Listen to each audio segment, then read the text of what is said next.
there wasn't enough space in large cities, and it was overcrowding, and you were getting like respiratory diseases for the living because they were so nearby to the dead, that they came up with, oh, let's move out of the cities, let's build cemeteries.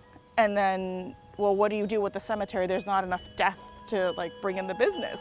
You open it up.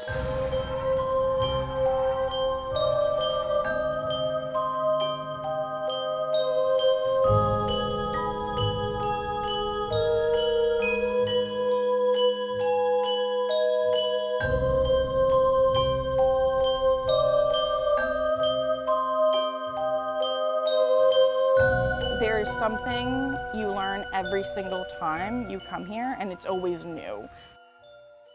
Whose story will I learn about just by walking around?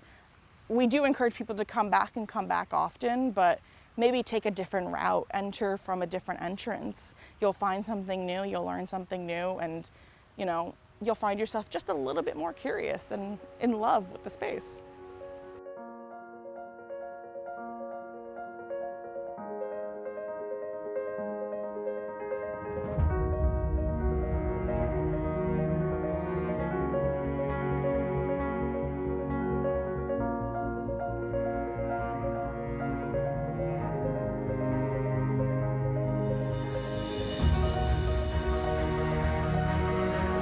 At some point, burials will no longer really be happening, but you have to sustain the cemetery in some shape or form, and that's what the Historic Fund does. We're thinking like 50 years beyond when they'll stop doing burials.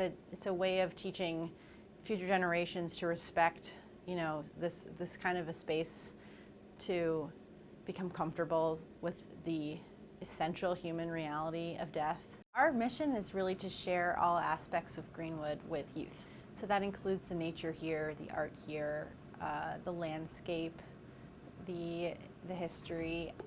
Having an education program in a cemetery is super valuable. Cemeteries are just places that kids don't often get to go, and there's a lot of stigma or nervousness or just mystery around a cemetery. Many cemeteries have this, but not all. Just an unbelievable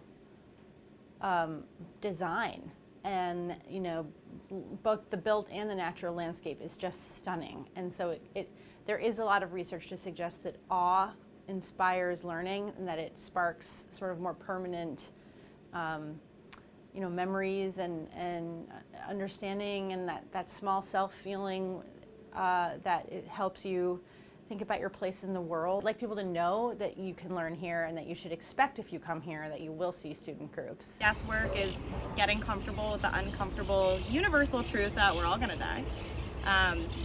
So yeah, I think people are interested in, especially at the height of the pandemic, we had more than 500,000 people come into the grounds of Greenwood and discover it for the first time, whether it be for a casual stroll just to get some air, or for like the hard, heavy truth of being here for a funeral service. But it's a resource, it's a community center, it is more than just an active cemetery, it's a cultural institution. It's somewhere where people, I think, are able to contemplate and talk about death in a safe space, and just get to know all the different avenues to explore and go down. It's a way of teaching future generations to respect, this kind of a space, to become comfortable with the essential human reality of death. Under the weeping beech tree, like maybe within a year of when I started working here, it was in like full bloom for the summer, and you're under this cavernous tree and just all the leaves, and it was being taken to a whole other spot in my mind, because I couldn't wrap my head around that we are in Brooklyn, New York City, but I'm surrounded by this beautiful tree, and if I cried, nobody would know if I'm grieving or if I'm happy or whatever. It was just, I was like, oh my God, this is the spot to be. And that, to me, I was like, yeah, I think that's what a cemetery does. You can laugh, you can cry, no one's gonna question it. If you spend enough time here, you will stumble upon something that is definitely meant for you. The best way to get to know Greenwood is to walk through as many paths as you can and kind of get lost for the most part. You wouldn't believe what you'll find on these winding roads and paths. There's always some bit of history for somebody.